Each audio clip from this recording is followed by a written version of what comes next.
want your child, your sibling, or even a friend to be safe and protected from a brain injury, from any type of brain injury in any type of sport? Of course you would. And if you could prevent or even know if something is wrong with their brain, you would. Concussions are a fact of life in today's sports. And my proposal to make it mandatory for athletes in the NCAA level to be required to take a brain test before and after the season of their sport, it helps detect any type of small concussion that they may have or have experienced, whether they did not know, or even see how far along a knowing concussion has progressed. Today, I'm going to address the questions of if an athlete does not report their concussion, how it can affect, how the test can help that, how to convince any type of athlete from what symptoms are experienced, and the money situations of athletes taking this test. The U.S. National Library of Medicine says that more than 50% of concussions go unreported, whether it be because the athlete is just not telling, or whether it be because they just simply did not know that they had one.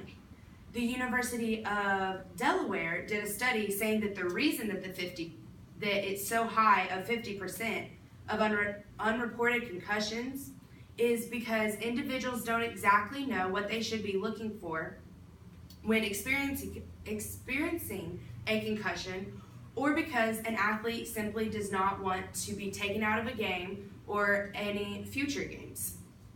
Making athletes take this test before and after their sport would help show trainers, coaches, athletes, and families what actions that they should take in the scenario that their child does have a concussion.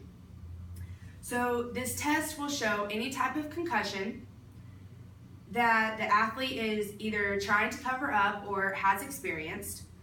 And although you will not know although taking the test at the end of the season or at the beginning of the season, you won't know exactly when the concussion happens and take action as soon as it happens, but you will be able to figure it out eventually, which will help the athlete in their long-term life.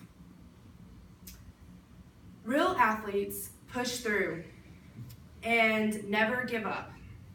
Athletes push through pain and never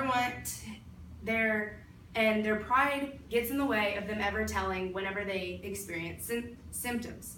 So to convince an athlete to tell whenever they get a concussion, you have to connect with them on a personal level. You have to make sure they understand what things could happen in the long term. You have to make sure that they know what all the symptoms are and what could happen. The Children's Hospital of Philadelphia makes many different pamphlets and infographics showing what symptoms are and how you can know if you are experiencing a concussion and what action to take afterwards. So to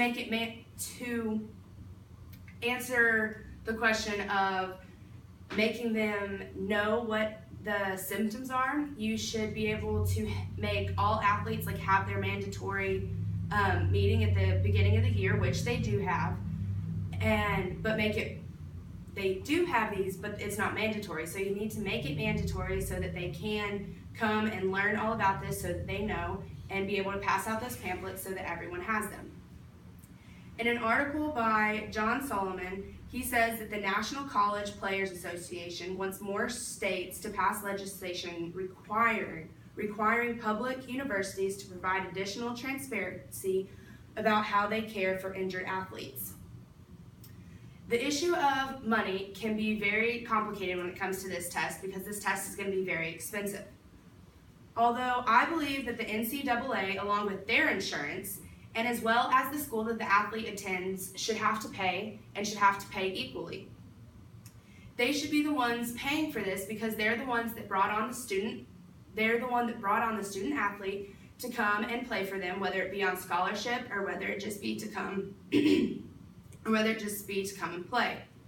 If the school does not have enough money to pay their end of the part, then they should either not have that program, or they should be able to limit the number of students, because they should be more concerned about the student athlete's health than anything else.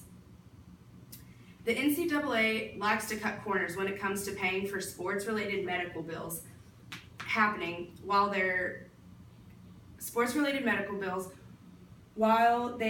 playing. But concussions is something way more important than like an ACL, MCL, or whatever else could be torn.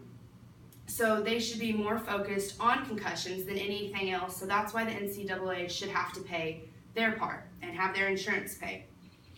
The thought of people not taking concussions seriously in the NCAA is why so many people suffer from them. All issues or questions about this policy shouldn't even matter, because the only thing that should matter is the fact that any type of athlete or person is getting treated for any type of symptoms of a concussion that could result in a later life. Having this new policy in place will help allow athletes, coaches, and family to be more equipped on how to handle the brain in their sports so that they can live a long life.